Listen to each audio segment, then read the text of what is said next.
Конфуция, сен менің сөзімді түсінбегендей болма. Мен алмайым бұл ақшаны. Не істеп жүрсің, неғып жүрсің? Сол.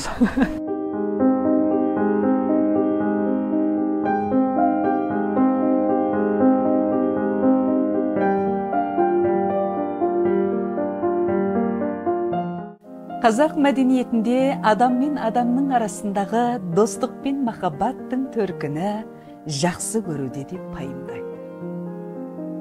Сондықтан қазақ тілінде сені жақсы көремін деген сөздің мағынасы сені ұнатамын.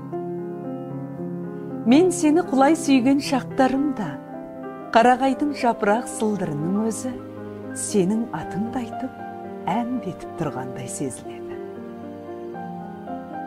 Құлай сүй, өмір сүр, азапта. Кейін мен басқа бір адамды сүйіп қалуым мүмкін. Жастық көктемде шек жоқ. Мұны ойлағанда қуанышқа бөленгендей боламын. Басқаларды келемеш деме. Олардың сүйіспеншілікке деген ынтызарлығы басымырақ. Бүкіл ынта пейілімен бір адамды сүюдің ағаттығы жоқ. Бірақ өзін жоғалтып алмау